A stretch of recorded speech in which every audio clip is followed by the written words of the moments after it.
You are Locked On Ole Miss, your daily podcast on the Ole Miss Rebels. Part of the Locked On Podcast Network, your team every day. Thanks again for making the Locked On Ole Miss podcast your first listen every day. We're free and available wherever you get your podcasts, including YouTube. We're part of the Locked On Podcast Network, your team every day. Hello, I'm Stephen Willis, host of the Locked On Ole Miss podcast, and I'm joined by Daylan Flowers for his weekly talk about all things Ole Miss and Oxford. And Daylan, you're getting ready for finals, right? You're almost done with this year, right? Yes, sir. I got this upcoming week, which is like the dead week. And mainly it's just like turning in projects and stuff like that and kind of reviewing for final exams. But I'm almost there, man. Crazy to think that I'm already 2 years in and I only have 2 more years left, but I'm almost done, man. Yeah, pretty cool. Like this time of year when I was at Ole Miss, you know, you've already had the sundress spring. That's already happened because Oxford and the Grove sundresses, that's kind of a holiday moment. But this time of year is when it's starting to get actually toasty, and it hits a little bit different. It does. I was got a chance to go up to Double Decker this weekend, and it was like 86, and I'm like, okay, it's getting ready to get hot now. I can tell because there's like been times where it's hot and then when it's cold, and then I'm like, okay, I don't know where we're at right now, but this weekend kind of gave it that testament that we're probably getting ready to get for that summer weather here soon. So that's a really true statement right now in Oxford. Transfer portal window closes tomorrow. And what that means is players can get into the transfer portal through tomorrow. And then the school has 48 hours to actually let them show up in the portal, but they have to submit their paperwork by tomorrow. This is what I think is going on. And I did a show for tomorrow about this. Ole Miss, everything they've done from January until now has been about surviving this portal. And they're basically 24 hours away from that happening. They've only added players in position to where they know they weren't going to scare somebody off or something like that by adding early in the portal. And now Ole Miss will be able to basically function as a normal football program, and you can go about adding to positions without fear of somebody running off. That's a really good point, man. Like I said last week, I had the chance to talk to Caden Davis this past week, and it was such a fun time. And he had told me, I asked him about Lane and what Lane had meant to him in his life, and he just told me that Lane runs the football program like it's a Fortune 500 company in the way that NIL and transfer portal is right now. And so I 100% agree with that. You know, I don't know if I've said this before, but I'll say it now. It's so hard to get guys to commit nowadays, but it's 10 times harder to keep them there. And whether that's the transfer portal or high school recruits, that's just a true accurate statement right now. And we've done a pretty good job of it, man. And that's just a testament to our coaching staff. That's just a testament to the development that we've built, not only as a winning culture, but elevating where we're getting guys in the future. And I think that's going to continue to prove in, years following for, when I say draft success.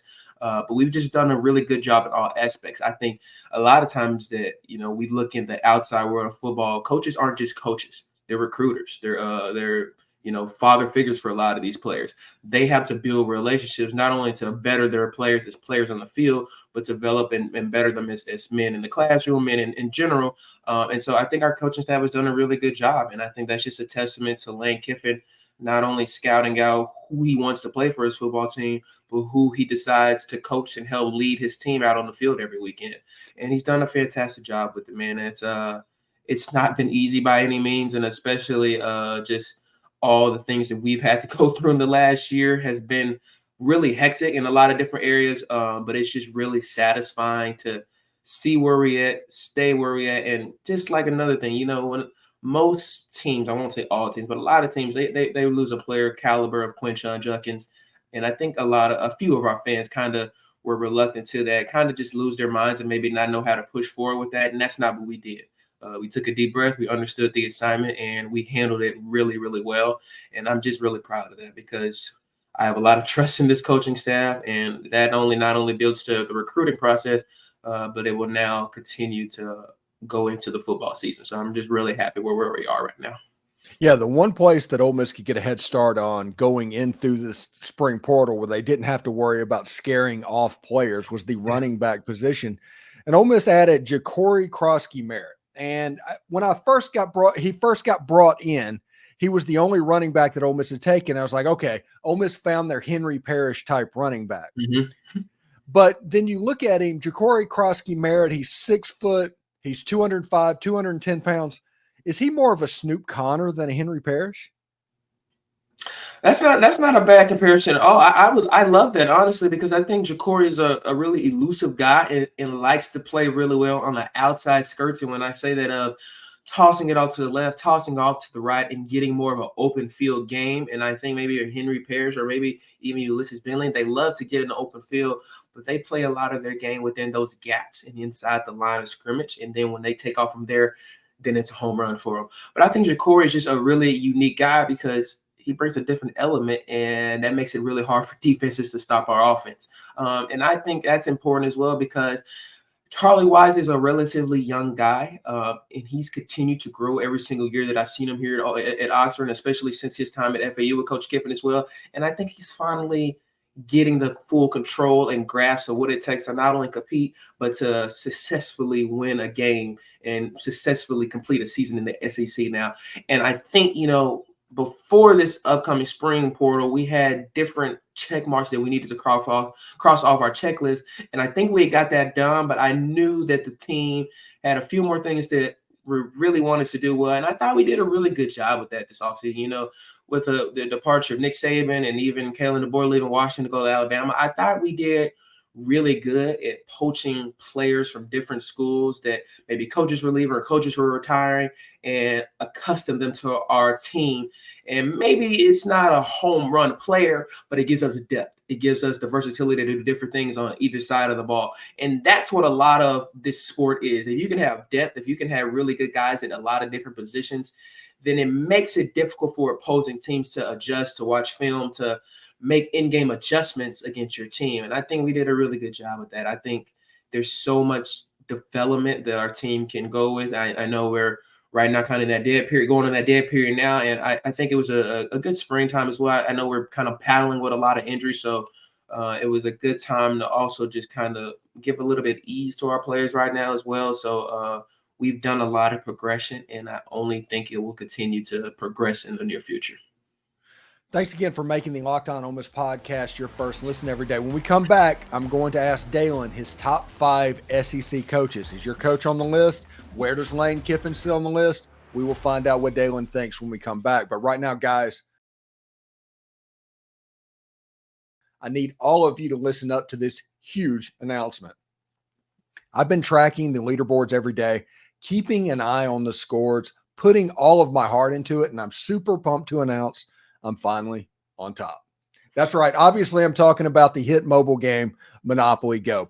You've probably heard of it. It's been downloaded over 150 million times. It's a great mobile twist on classic Monopoly, and you can play anywhere, anytime.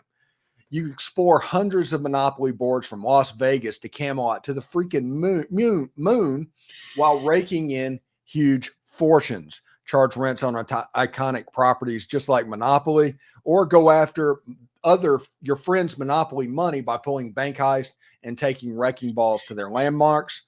But my favorite part is the leaderboards, where you can see who is the Monopoly tycoon and who is going bankrupt. So get yourself on the charts. Download Monopoly Go now on the free App Store or Google Play. Also, it's playoff time in the NBA and NHL. Baseball is in full swing, and FanDuel is your place to bet on every single game. Right now, new customers get $150 in bonus bets guaranteed. That's $150 win or lose. For instance, I could bet right now on my Detroit Tigers hosting Daylan's St. Louis Cardinals over the next couple of days. You can bet on everything from slap shots to home runs to slam dunks on an app that's safe, secure, and easy to use. What are you waiting for? Visit FanDuel.com/lockedon and make your first bet and automatic win. FanDuel, America's #1 sportsbook. Are you watching Fox Sports or ESPN on your TV all day and you have to turn down the volume with all of that shouting? Make the switch to Locked On Sports today, a free 24-hour sports streaming channel programmed for you each and every single day to bring you the biggest stories without all of that screaming. Locked On Sports Today brings you can't-miss analysis, opinions, and news, streaming 24/7 on YouTube or the free Amazon Fire TV channels app, part of the Locked On Podcast Network, your team every single day. All right, Daylan. We teased it going into the break, and we're going to do it. On Thursday, we're going to do a show called Top Fives. We're going to start that. And the first thing we're going to go into is the top 5 coaches in the Southeastern Conference. Let's start from 5 and go down to 1. Top 5 coaches in the SEC. What are your thoughts? This is really tough, honestly, and I had to remember that Texas and OU are now a part of the conference now, so that was a big thing I had to remember. I'm going to go 5 as Kalen DeBoer right now. I think he's done a fantastic job just recently at Washington. I know that's kind of maybe low on some people's list, but I think it's a term of where he's at now at Alabama. We obviously haven't seen him here yet. We don't know what he's going to be able to do. I think they did a really good job in the offseason with keeping and obtaining a lot of the players that I thought a lot of people were thinking they were going to leave after Nick Saban retired. But I think Kalen's done a really good job in just developing players on the offensive side of the ball lately. But I don't know how much I would say Division I experience he has. I think prior to Washington, really before that. And I know a little bit his work before that, and I think he's come a long way. So I think he's number 5. That's really a hard decision. I'm glad you asked 5 first, because 5 is usually always the hardest one, but I'm going to put Kalen DeBoer at number 5. All right. Who do you have at number 4? Okay, I got 4 as our main man, Lane Kiffin. It was tough because I kind of wanted to put Lane in 3, but I think once I believe that this upcoming season we get a little postseason success, and I say that in terms of reaching a playoff type atmosphere, I think he will eventually get into that top 3 atmosphere. But I think Lane's done a fantastic job here. He's put this program successfully on a national map. And that's not easy to do, as you've seen before, that a lot of guys are not obtainable at coming into Oxford, Mississippi, putting their feet in the ground and making sure that this is the best program in the country. And Lane's done that, man. He has had a rocky head coaching college career throughout his lifetime, but I think he's finally found good footing here in Oxford and is really happy, man. I'm glad that he's here, and I'm glad that he stayed. And I think he's happy here, and I think he's built the team that he's wanted. He's built the coaching staff that he's wanted. So I put Lane at 4, and I think in the near future he's going to have a chance to get into that top 3. All right, number 3. 3, I got. This was tough, but I got Steve Sarkisian. I know that he's still relatively new in the head coaching world, but I think he's done a fantastic job at Texas, and that's probably, if not one of the hardest jobs in college football. Just the media literacy and the media knowledge at Texas, and just the history behind Texas, of course. But I think he's done a fantastic job in not only building a culture, but building a good, sustainable team. And I think, you look at Steve, and he's been an offensive guy basically his entire career, and he's developed one of the top defenses in the country. And I think he's done a fabulous job at recruiting. I know you can just say, oh, it's Texas, and you can recruit really anybody, but there's been coaches over the last 20 years other than Mac Brown that have been at Texas and have struggled deeply at recruiting at the University of Texas. So Steve's done a great job. He's been able to develop players really well. I think Quinn Ewers has a chance to be one of the 3 best quarterbacks in the country, and Quinn obviously transferred from Ohio State to Texas for a reason to play under Steve, and he's thrived. I mean, he went down to Bryant-Denny Stadium this year, and he took down Nick Saban, and not a lot of people can say they've done that. And I think Steven's just done a really good job at Texas, and I think he's going to continue to do that. I know his team got a little bit of postseason feet wet, I would say, in the playoff this year. Again, a good game against Washington, so I think Steve is going to continue to be successful. All right, number 2. 2 is, I don't like to say number 2 because I really am not the biggest fan of this guy or his team, but I put Brian Kelly. I just think his time at Notre Dame and even at LSU, man, at SEC West champs last season before the season before this past season, I just think he's done a fantastic job. I know they had a rocky Leary last year, but their defense was unimaginably bad, and you could say they could have won 3 or 4 more games this past season if they maybe had a average or above average defense. But I think he's done a fantastic job. He got Jay Daniels in there, and now he's a Heisman Trophy winner, was a number 2 pick in the draft. And I think Brian Kelly's just been able to develop a lot of good players at LSU, and even especially at this time at Notre Dame, he's been able to compete consistently. One of my things is, I think my generation is just so caught up in winning national championships. And if you haven't won, you're not a good coach. And that's not how I see it. You had to win. And Brian Kelly's been able to do that. You're not going to win every season. You're not going to win a national championship every year. And what you can do is compete and consistently win. And he's coming to the SEC West in his first year. He won the division title, got to the SEC championship game, and he's done that over his career, man. So that's not an easier mark. I hope that he doesn't win a national championship, but I wouldn't be surprised that if one day Brian Kelly is lifting up some gold at the end of the season. Really good football coach, and I think number one's an obvious one, right? It is. It's Kirby Smart, man. Just a fantastic coach in person as well. Obviously done a remarkable job at Georgia and has truly managed his program to consistently be the best in and out. I just love Kirby. I mean, if you've heard any like locker room speeches Kirby has gotten, it gets you pumped up. Like, even if you're not an athlete, it just makes you want to go run through a wall for Kirby Smart. Kirby's just really good at his job. He knows how to obtain great players, and not only does he know how to develop them, he knows how to consistently allow them to get better, even if it's in their own space. And I love Kirby because he's a little bit old school, but he's young. He's young age as well, and he just has development for obtaining a lot of things, and he's really adaptable. But Kirby's done a fantastic job at Georgia, and I don't see it stopping anytime soon. They're going to compete at the highest level every single year that Kirby Smart is there. Sanford Stadium has always been a really tough place to play, but now it's, I think, one of the best and toughest environments to go to in college football now. So Kirby's done a fantastic job, and I think it's the elite team and elite program now in college football. Yes, but I think the Spike squad might be the most cringeworthy fan base in all of college football. I don't know how I feel about guys just walking up on their feet and knees, kind of just barking at people. But hey, man, dude, whatever works, it works for them, man.